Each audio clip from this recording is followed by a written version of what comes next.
de la República de México, agradecer a hermanos que facilitaron esta conferencia de prensa que en la Casa del Periodista.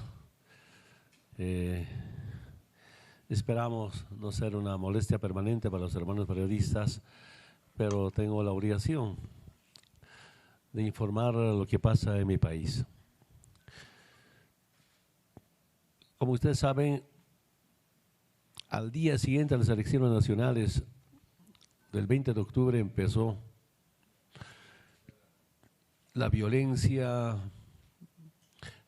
convocada por partidos que han perdido las elecciones nacionales. Convocaron a la movilización contra el fraude.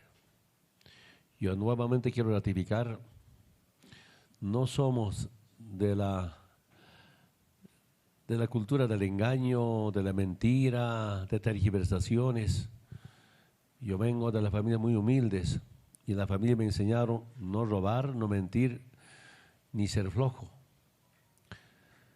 Y nunca en mi vida, primero como dirigente sindical, segundo como presidente del Estado plurinacional, intenté engañar, tergiversar, manipular. No conozco mi vida. Pero también quiero que sepan, antes de las elecciones ya intentaron posesionar que va a haber fraude, que hay desconfianza en el Tribunal Supremo Electoral. Pero, de acuerdo a la información del Tribunal Supremo Electoral, la primera noche bajo el conteo rápido ya ganamos casi con 7%. En la Constitución Política del Estado Plurinacional, si alguien tiene que ganar con la primera vuelta, es justamente con más del 50%, o si es con menos del 50%, con una diferencia del 10%. Esa noche, después de escuchar el informe del conteo rápido, nos decía que estaban ganando con 7% y no con 10%. Yo dije, esperamos el voto del campo. Ustedes saben que este movimiento político nace fundamentalmente del movimiento campesino indígena originaria.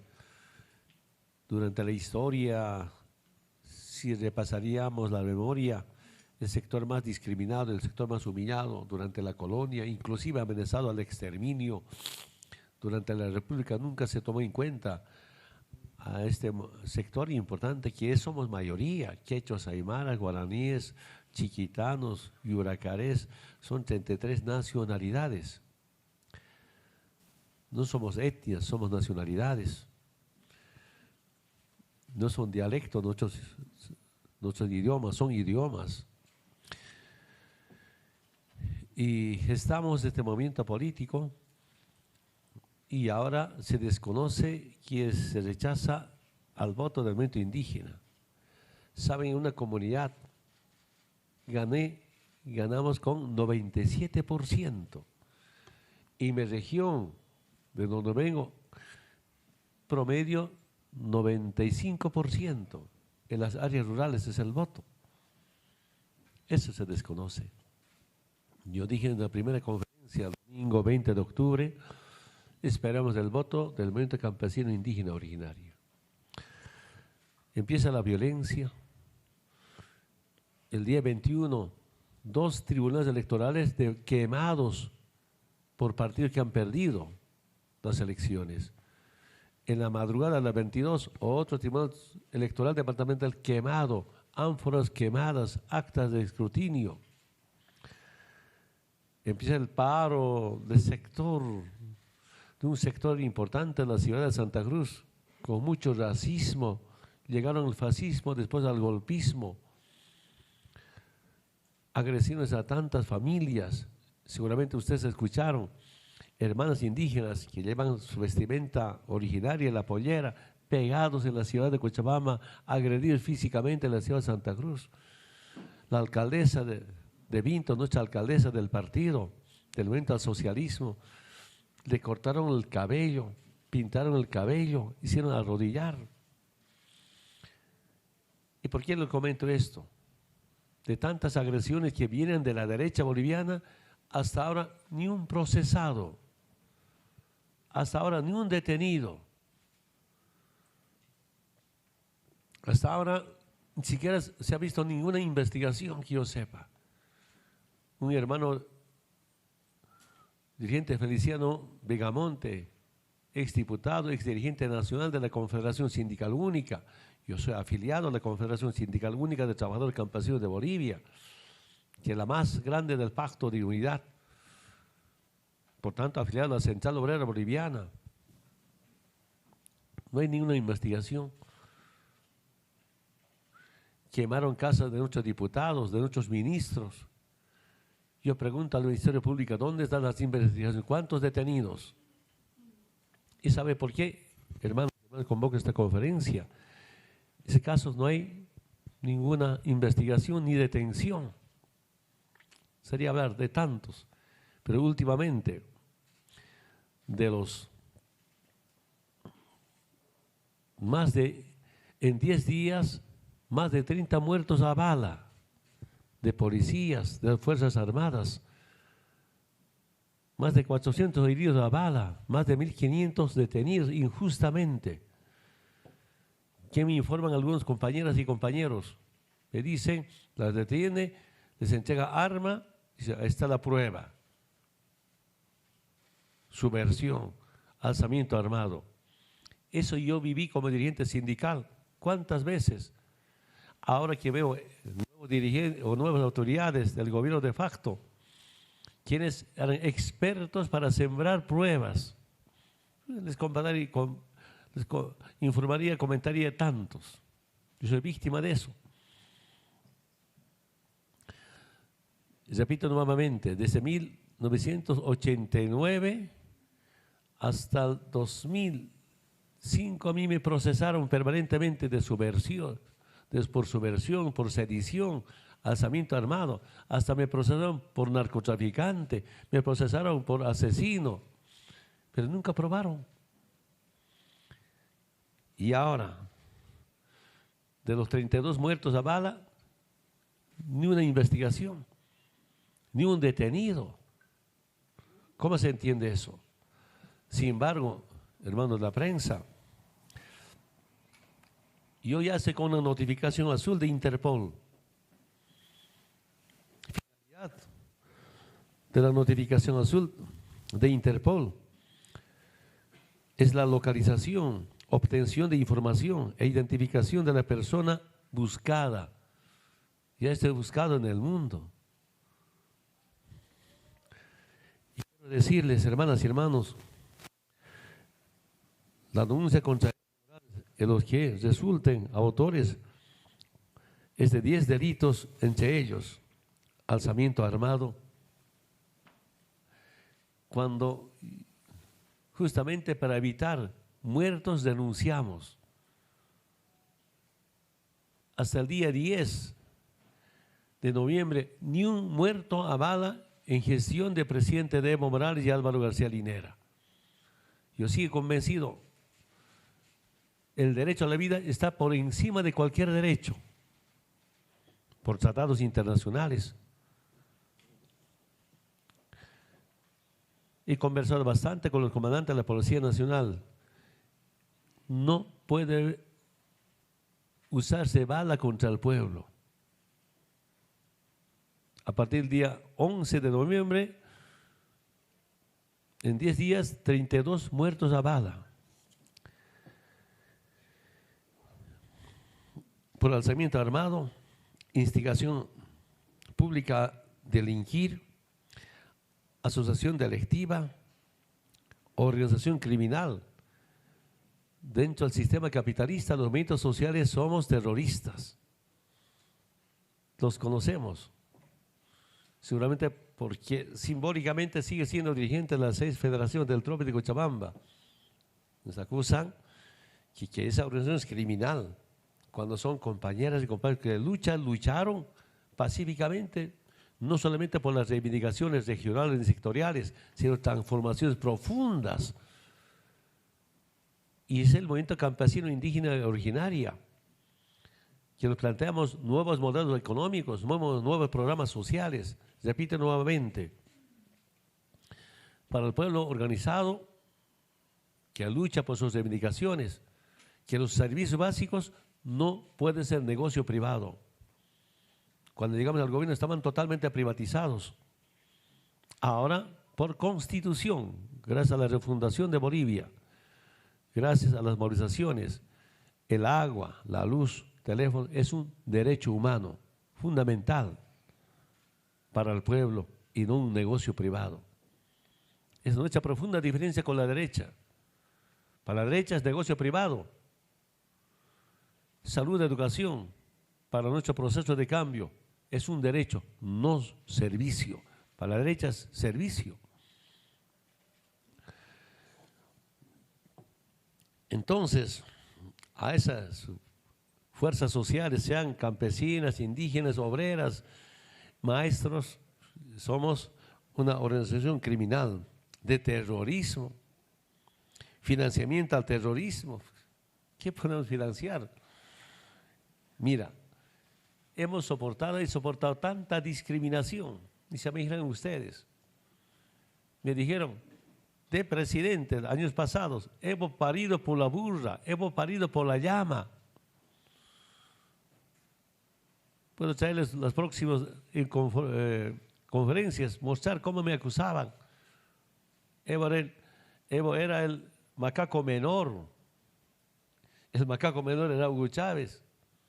Evo era excelentísimo asesino. Tanta discriminación. Ahora, por el proceso que me están presentando, yo he sido el discriminador. ¿Cómo se entiende eso? Citar al racismo.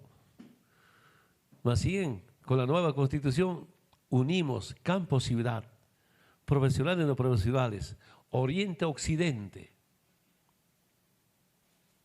Ustedes saben que durante el proceso constituyente 2006, 2007, 2008 querían dividirse los departamentos del oriente boliviano, Tarija, Santa Cruz, Beni y Pando. En las últimas elecciones, no el 20 de octubre, sino anterior, ganamos en los 4 departamentos. Hemos unido. Y ahora yo he decidido que estoy gestando racismo, discriminación. Cuando el sector al que represento, que es el movimiento indígena, históricamente luchamos contra el racismo, contra la discriminación. Habrá procesos contra Evo Morales, por racista y por discriminador. Hermano de la prensa, solamente un poco para la información, pero también mediante ustedes para la reflexión. Yo aquí entiendo el tema comunicación. Comunicación debe ser más efectiva, afectiva, pero más educativa, reflexiva, para la liberación de los pueblos. Entiendo, por tema de comunicación, que es tan importante estar con la verdad, que por encima de cualquier interés de la verdad y sobre todo trabajar con transparencia, con responsabilidad en temas de información ante el pueblo. Yo solo quería un poco informarles. Quiero decirles, esta comunicación, notificación de los países, como notificación azul de Interpol, Argentina, Perú, Brasil, Chile, Paraguay, Uruguay, Venezuela, Colombia, Ecuador y México. Esto ya estoy buscado. Bueno, entiendo perfectamente. Aquí es una lucha ideológica, programática, es una lucha de clases. Y si estoy buscado en estos países por esos cargos, nuevamente quiero decirles que seguramente no me perdonan y nunca me perdonarán, no solamente a Evo, a Álvaro y a todo el equipo de trabajo, ministros, ex viceministros, nuestros constituyentes, nuestros ex asambleístas, que de manera conjunta hemos apostado para cambiar Bolivia y hemos cambiado Bolivia.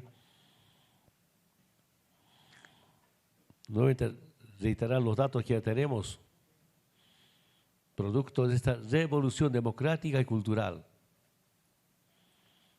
¿Por qué una revolución democrática y cultural? Una revolución porque generalmente cuando era jovenzuelo O sea, la revolución. Se piensa que la revolución se hace con armas. No, la revolución ahora se hace con conciencia del pueblo, con el voto del pueblo. Por eso es una revolución democrática. Y cuando con la unidad del pueblo boliviano, no solamente una unidad social, comunal, sindical, sino una unidad electoral, pero con principios, con ideología, con programa, para cambiar la matriz económica de Bolivia. Quiero decirles, cuando llegamos al gobierno, es decir, de 1825 al 2005, apenas Bolivia tenía un poquito más de 9.000 millones de dólares del Producto Interno Bruto. Diciembre del año pasado llegamos a 40.800 millones de dólares del Producto Interno Bruto. Y para este año estaba estimado mínimo 43.000 millones de dólares en 14 años de gestión. No sé cómo terminaremos en diciembre de este año. Y de verdad, lo que más me duele a mí, no es que me renuncia, lo que más me duele, dos cosas. En 10 días, 32 hermanas y hermanos sin vida y más de 400 heridos a bala. Y lo que duele otro es cómo en corto tiempo hemos construido, ahora están destruyendo el trabajo del pueblo, la lucha del pueblo boliviano. Y me baso otra vez a este dato del crecimiento económico. De los 13 años estuvimos con nuestra revolución democrática cultural, 6 años primero en crecimiento económico en Sudamérica. Veo muchos periodistas jóvenes, quiero decirles, antes Bolivia nunca era primero en algo en Sudamérica, menos en América. Puedo comentarles de muchos rubros, del crecimiento de las reservas internacionales, en algunos récord mundial en porcentaje. Y eso son las nacionalizaciones. El primer presidente civil, claro, con apoyo de las estructuras, instituciones del Estado, nacionalizamos los hidrocarburos. Y nunca nos hemos arrepentido como movimientos sociales. Eso era la lucha del pueblo boliviano. Y por eso los datos, los resultados que tenemos, que sabe todo el mundo. Es importante repetir. Y ahora con este golpe no nos perdona, no solamente a Evo, sino al pueblo boliviano, al movimiento indígena, a los dirigentes sindicales, ex dirigentes sindicales que apostaron por la nacionalización. Yo nunca he sido dirigente nacional, solo de una regional, como es la zona del trópico de Chabamba. Pero me invitaban a participar en el diálogo, la Central Obrera Boliviana, las confederaciones de campesinos indígenas. Iba como delegado a participar y pedíamos la nacionalización de los hidrocarburos. Y la respuesta del gobierno del pasado, del neoliberalismo, ¿qué era? Nos decían, el gas, el petróleo, bajo el suelo, y los bolivianos. Ya sale del suelo, ya no eran los bolivianos. Y los contratos con las transnacionales, ¿qué decían? El titular, que era la transnacional petrolera, dice, el titular adquiere el derecho de propiedad en boca de pozo. Inventaron el boca de pozo. Del 100% de ingresos, 82% para la petrolera internacional, 18% para los bolivianos. ¿Cómo entonces Bolivia podía desarrollarse? ¿Con qué plata podía atender? Escuchaba como dirigente sindical desde la zona del trópico de Chabamba demandas al interior del país. Semana, 2 semanas, 3 semanas de bloqueo pidiendo que hagan camino. La respuesta de los delegados que iban, ¿qué decía? No tenemos capacidad de endeudamiento. Bolivia no puede acceder a créditos internacionales. Claro, entre la deuda externa y el PIB estaban casi tas con tas. Imagínense quién podía prestar entonces plata. En tiempos del militarismo, parte del neoliberalismo, el PIB eran como 4.000 millones de dólares. Y la deuda externa eran cerca de 4.000 millones de dólares. Cuando llegamos al gobierno, el PIB 9.000 millones de dólares. la deuda externa estaba casi 60% con relación al PIB. Yo, ¿qué aprendí? La deuda externa no puede estar por encima del 50% del PIB. En este momento tenemos 23 o 24% de deuda externa con relación al PIB, porque nuestro PIB ha crecido bastante. Yo saludo, por ejemplo, España, Japón, BID, cuando llegué nos condonó. Agradezco. Yo pensé que después de condonar nunca nos iban a prestar, más bien España sigue cooperando, Japón sigue dando créditos, porque hemos demostrado que Bolivia es viable, hay crecimiento económico. Entonces, hermanos de la prensa, este resultado que demostramos como indios, como movimientos sociales, no nos perdonan. Grupos que seguramente se sienten afectados por las políticas y sobre todo con movimientos sociales, mediante un movimiento político, instrumento político por la soberanía de los pueblos, hemos demostrado al mundo que otro mundo es posible, con menos desigualdad, con menos pobreza, reduciendo la extrema pobreza, trabajando por cierta igualdad. Y aquí nuevamente quiero decirles, en mi experiencia sindical, pero también de presidente, solo la paz en el mundo se va a garantizar cuando haya justicia social. Si no hay justicia social, si las asimetrías de familia crecen, si la desigualdad crece, imposible garantizar la paz.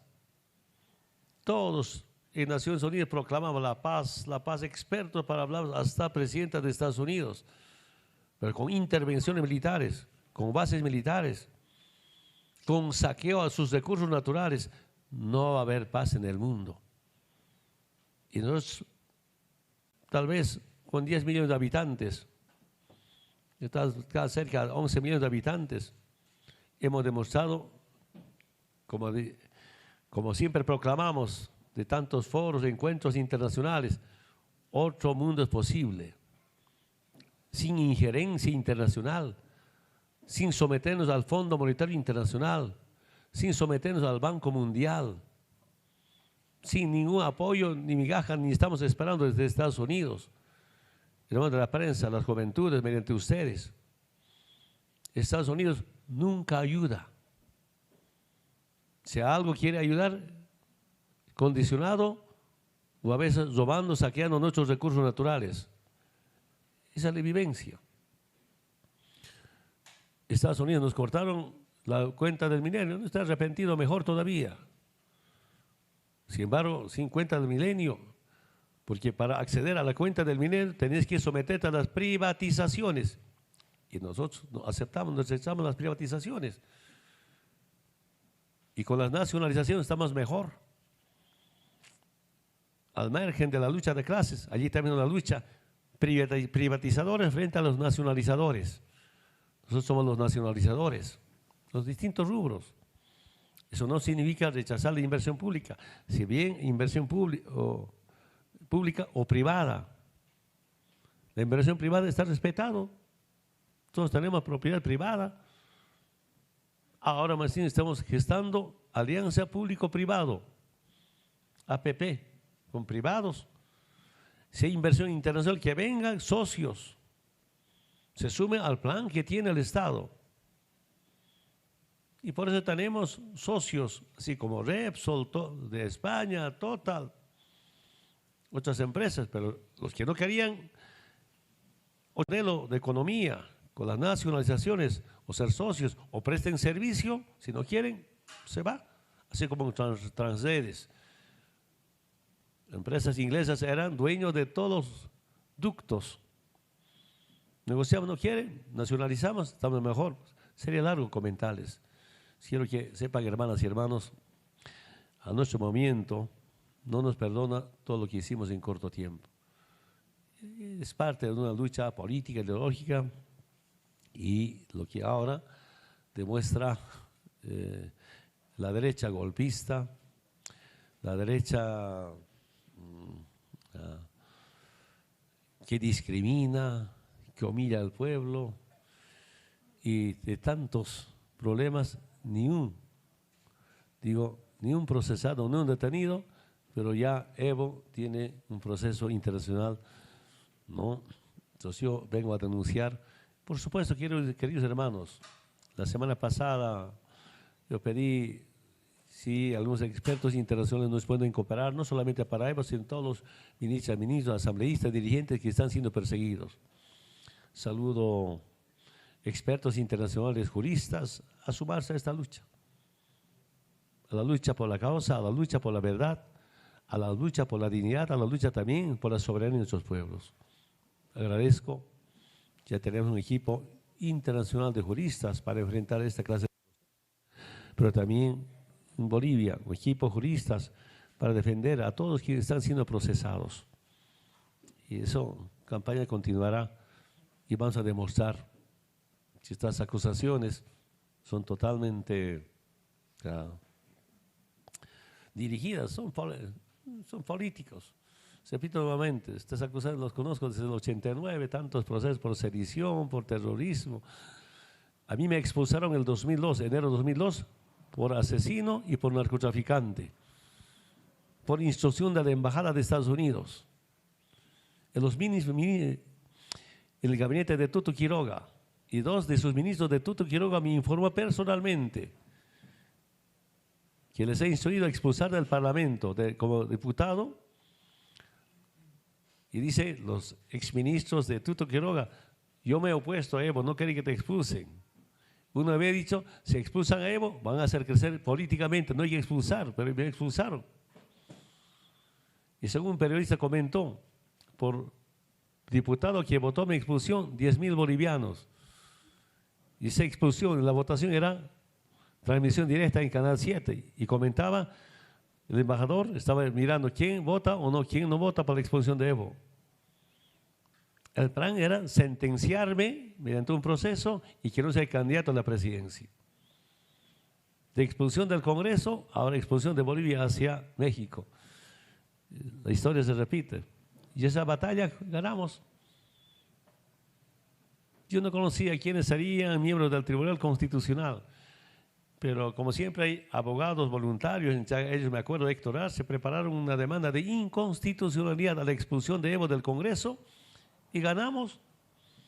Nunca dijimos ayúdeme, que abogados. Solo con la verdad, con las normas y con la Constitución ganamos esa expulsión. Y estoy seguro de decir mediante ustedes, hermanas y hermanos de la prensa, a mi pueblo, al movimiento indígena originaria de toda Bolivia en especial, ese proceso igual lo vamos a ganar. ¿Qué van a demostrar? Porque es toda una mentira. Las mentiras, podemos repetir tantas mentiras.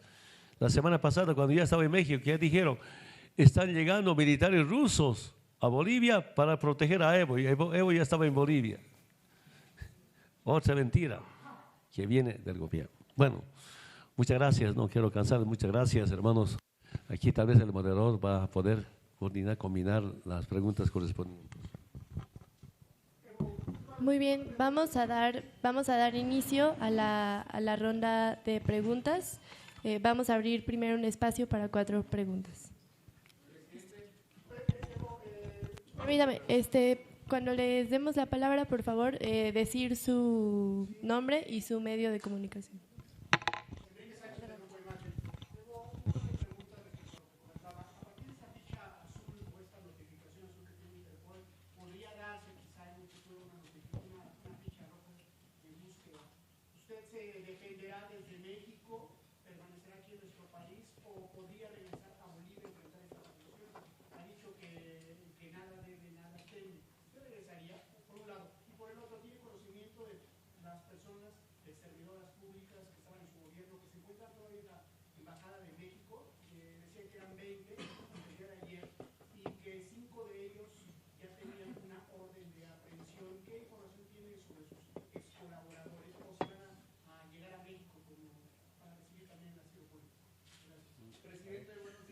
A ver, mejor haremos una ronda de preguntas y responder uno solo para no responder uno por uno, compañera.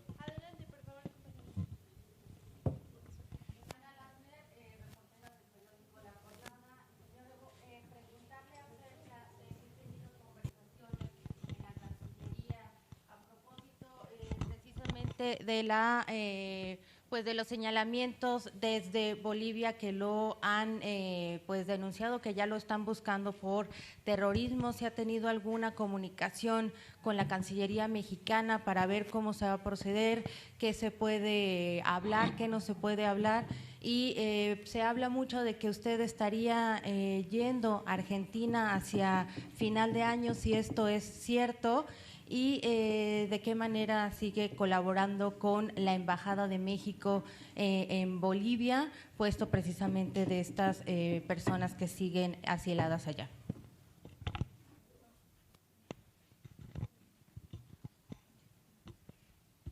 Hola, ¿qué tal? Buenos días, presidente. Alan Hernández, del Financial Times.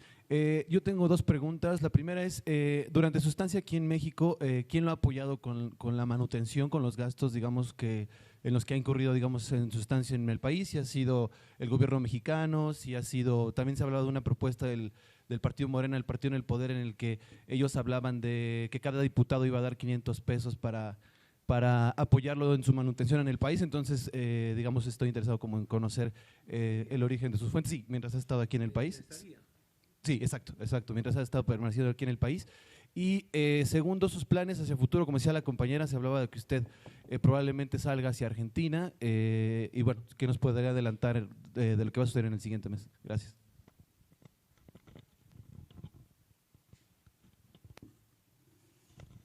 Hola, buenos días. Ernestina Álvarez, de MBS. Preguntarle, aquí en México se ha señalado que usted ha excedido precisamente esto que marca el asilo político en México. Saber si alguien en la Cancillería o algún especialista o algún asesor le ha comentado sobre este tema. En el segundo es si usted el próximo 1 de diciembre se cumple un año de que tomó protesta el presidente Andrés Manuel López Obrador. Van a hacer un festejo en el Zócalo, saber si ha sido usted invitado a este festejo y si ha tenido ya alguna reunión con el presidente Andrés Manuel López Obrador. Y ya por último, José Mujica va a estar la próxima semana aquí en la Ciudad de México. ¿Prevé un encuentro con él?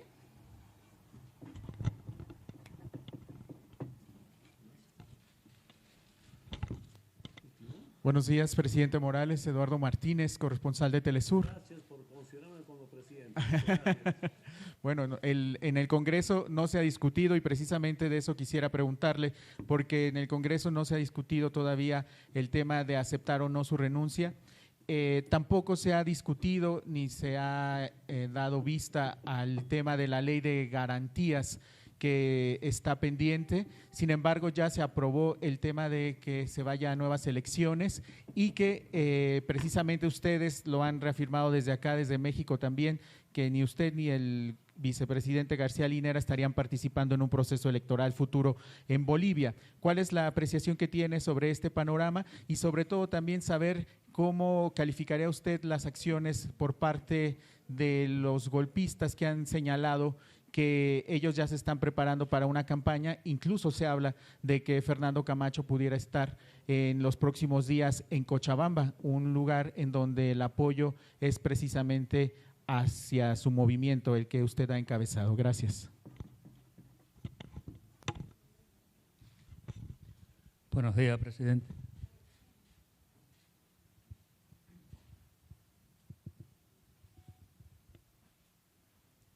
Usted hizo un llamado a los intelectuales, a los analistas, a los politólogos, para que hicieran una reflexión sobre lo que está sucediendo en Bolivia.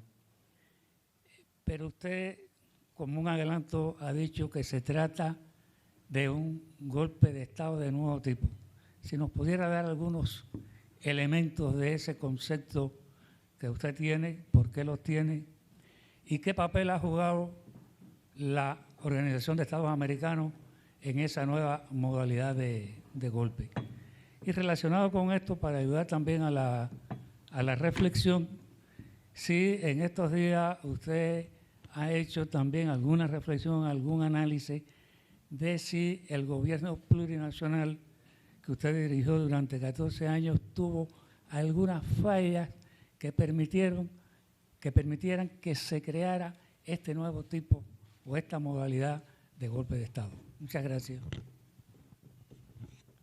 Muy bien, con eso terminaríamos la ronda de preguntas y ahora escucharemos las respuestas. Gracias.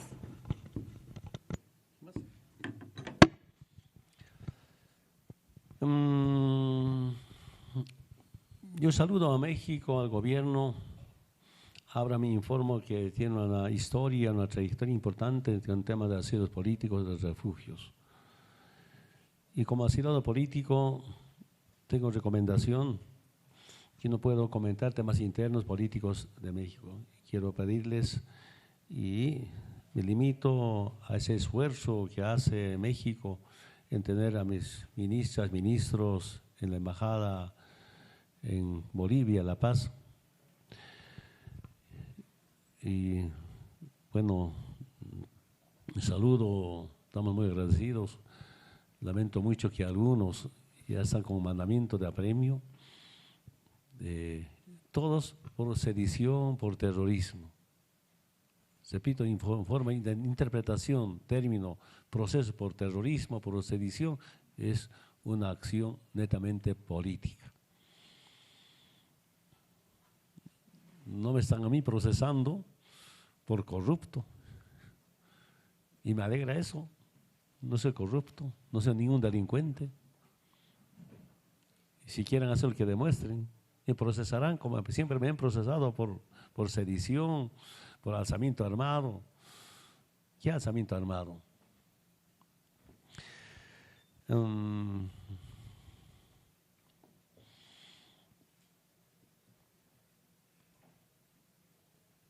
Hay una invitación argentina para la posesión del presidente electo Fernández. Todavía no hemos decidido. Oportunamente informaremos si participamos o no. Agradezco esta gran invitación que es como acto de solidaridad, ¿no?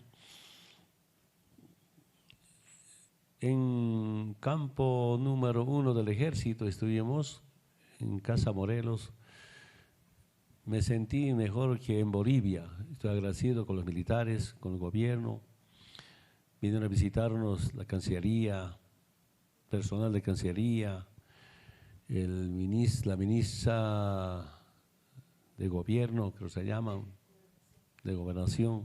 Conversamos largamente al día de ayer, varias autoridades, algunos senadores, diputados, algunos dirigentes de los movimientos sociales.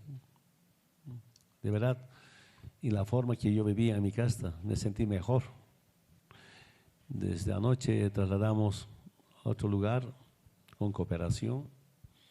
Claro, ahora que salimos de este recinto militar número 1 del ejército, tenemos que empezar a financiar nuestra estadía, pero saludo la gran solidaridad del pueblo mexicano, del gobierno.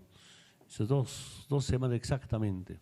Intentamos conseguir algunos espacios para vivir, ha sido difícil de encontrar, y siempre está también cooperación de hermanas y hermanos, no solamente de México, sino de otros embajadores solidariamente.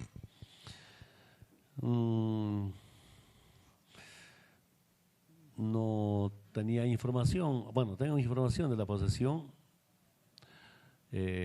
no tuve contacto con el hermano presidente, aunque siempre mensaje por las autoridades, como siempre. México, un país tan grande, esperamos no ser una molestia para el gobierno.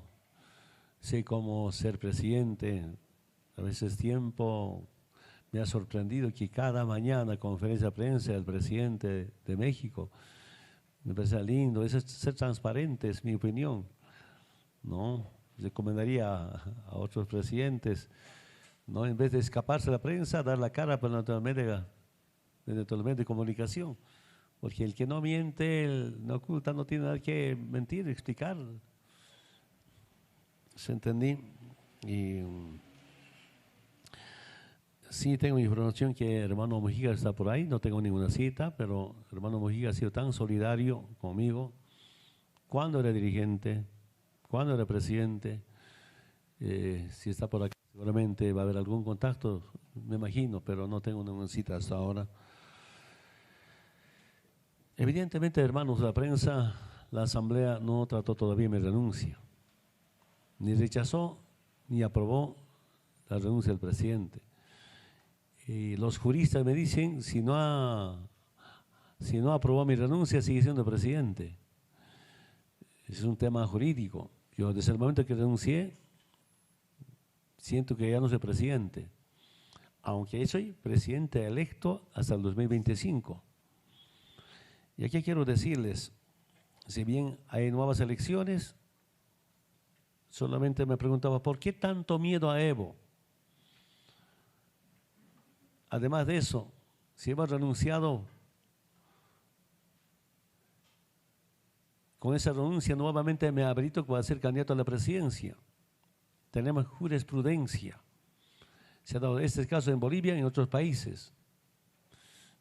Pero para pacificar, si hemos problema, hemos renunciado.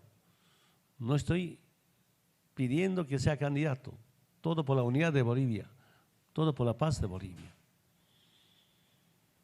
Aquí plantean elecciones libres, limpias y transparentes.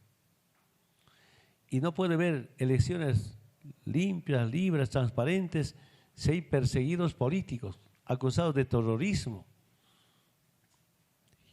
Hermanas y hermanos asilados en la embajada y otros países de Bolivia, Argentina, creo también en Perú me informan. Estamos en México. ¿Cómo puede ser elecciones limpias, transparentes, libres? ¿Sí? Persecución política. Esto sí es una persecución política. A nosotros nos acusaron de persecución política cuando corruptos con sentencias se escaparon fuera de Bolivia, con procesos que ni siquiera el gobierno procesó, sino entre ellos se procesaron, no quiero levantar nombres, y decían, o se hacían decir que son perseguidores políticos. La persecución política sí es en base a, ¿quiénes? En base a este llamado sedición, alzamiento armado, eso entiendo. Entonces, si quieren garantizar el golpismo, aunque ellos se hacen decir gobierno de transición, pues garanticen elecciones limpias. Para nosotros es golpe de Estado, una dictadura con tantos muertos. Vamos a seguir facilitando, apoyando a las elecciones, nuevas elecciones. Repito nuevamente, no soy candidato, no voy a ser candidato a la presidencia. Entendí el miedo que nos tienen, pero tenemos derecho a participar en las elecciones, organizarnos. Y ahora, por instrucción de Estados Unidos, no quiere que Evo vuelva a Bolivia. Eso más, eso ya no son elecciones libres ni transparentes. No permite que vuelva Evo ni Álvaro. No dan salvoconducto a ministras, ministros. Entonces, esa es dictadura que vive el pueblo de Bolivia. Evidentemente, hermanas y hermanos, está en trámite una ley para dar garantías. Eso está a la mano en la Asamblea Legislativa Plurinacional. Y aquí nuevamente quiero decirles, ¿no? Frente al golpe de Estado, movimientos sociales, movimiento indígena, en especial mi respeto, mi admiración al pueblo alteño, inclusive por encima de los dirigentes, como una sublevación, una rebelión, para defender la vida, para decir basta la masacre, por la democracia. y muchos patriotas por la patria. Porque ya estamos escuchando los medios de comunicación, ya están empezando o mirando la privatización. Como hace un momento decía, aquí estamos enfrentados privatizadores y los nacionalizadores. Y lamentablemente algún sector social confundidos, ¿no? Confundidos, hasta usaron la Biblia, las oraciones, los rezos. Solo quiero decirles, hacen orar así como el señor Camacho, una concentración, oran, después hace gritar Evo cabrón. Racismo, racismo. Después viene el fascismo, como hace un momento comentaba. Ojalá la Asamblea pueda aprobar a pedido de los movimientos sociales esta ley de garantías, justamente para garantizar elecciones limpias, libres y transparentes, donde todos tienen derecho a participar en las elecciones. Todos tienen derecho a participar. Antes de renunciar nos dijimos, si quieren nuevas elecciones, que hayan nuevas elecciones. Si quieren sin Evo, sin Evo. Y si quieren con nuevos actores, que participe Camacho, que defiende su proyecto político en base a ideología y en base a un programa. Es un derecho de todos, por constitución. Es un derecho ser de izquierda o derecha, ser procapitalistas o anticapitalistas, es un derecho de todos. Si no está prohibido, el pueblo definirá viendo el programa correspondiente. Compañeros, compañeras, yo no podía entender que la OEA sea golpista. Me consta, he vivido que la OEA es golpista. Le recomiendo con esta pequeña experiencia a los nuevos políticos, a gobiernos progresistas, cuidarse de la OEA. ¿Sabe cuál era el acuerdo que teníamos mediante la Cancillería y la OEA? Ellos tenían que dar su informe en 12 días, eso llegaba el 12 de noviembre, el informe a la auditoría electoral. Además de los técnicos que estaban allá, han pedido al canciller, no van a poder terminar el 12, que sea el 13 de noviembre, miércoles de esa semana, miércoles de noviembre, miércoles 13 de noviembre. Cuando domingo, en la madrugada, 2 de la mañana, llama al canciller y ya está, informe preliminar. Hemos pedido, ¿en qué consiste ese informe preliminar? Informe preliminar era cualquier informe, puedo comentar bastante, pero yo pedí contactarme con el personal de Luis Almagro, le dije, si sacan ese informe va a incendiar Bolivia y va a haber muertos, ¿como qué? Lamentablemente Luis Almagro y la OEA se mancharon con la sangre del pueblo boliviano. Pedí, suspendan ese informe, compartan el informe con los delegados que han ido a acompañar de Argentina, de Paraguay, de Europa, creo, espero no equivocarme, de España, algunos países, la Unión Europea, no toman en cuenta. Y lo más sospechoso es, pasa 12, pasa 13 de noviembre, hasta ahora no hay informe oficial, final. Pero aceleraron el informe preliminar para el domingo 10 en la madrugada para sumarse al golpe de Estado. Imagínense esa maniobra internacional. Pero también quiero decirles, hay otros 2 informes, me han sorprendido. Un informe de una universidad, ¿cómo se llama? De Michigan, que no ha habido fraude. Otro informe de un centro de investigación política económica de Washington, tampoco hubo fraude. Estudios muy importantes. Ahora estoy pidiendo, nos hemos reunido acá en México con Censo Carter, hablé telefónicamente con el personal del hermano Papa Francisco, esperamos a Naciones Unidas organizar una comisión de la verdad. Ya digo la verdad. Repito nuevamente, no tengo ese carácter de decir, ayúdeme, hágame ganar con fraude, no entiendo eso. quienes siempre ganaron con fraude, ahora me doy cuenta, porque mi primera candidatura era 2002. Sabe el pueblo boliviano, sabe las instituciones de entonces de la Corte Electoral Nacional, que ganaron las elecciones, nos los robaron. Mi primera candidatura. Ahora, mi última candidatura también me lo robaron las elecciones. Ese es un tema interno, pero quiero que sepa el mundo entero, con esa vivencia, pequeña experiencia, aunque con paciencia, soportando, van a seguir aguantando con paciencia. OEA es golpista. OEA no respeta la soberanía de los estados. Que quede bien claro. No sé cómo le remueve la conciencia a Luis Almagro. Uno viene primero a Bolivia, sí, Evo, estás habilitado para candidatura, alaba los datos económicos, que sigue gobernando. Yo puedo solo imaginarme, por instrucción de Estados Unidos, se suma al golpe de Estado y acelera el informe preliminar para el día domingo 10 de noviembre en la mañana, y el informe final hasta ahora no informa, no enseña a nadie. ¿Qué clase de autoridad, qué clase de OEA que tenemos en América? Repito, solamente cuidarnos. Hermanas y hermanos, muchas gracias por su presencia. Hasta pronto. Muchísimas gracias. Con esto damos por terminada la conferencia de prensa. Gracias por su asistencia. Escuchábamos las palabras del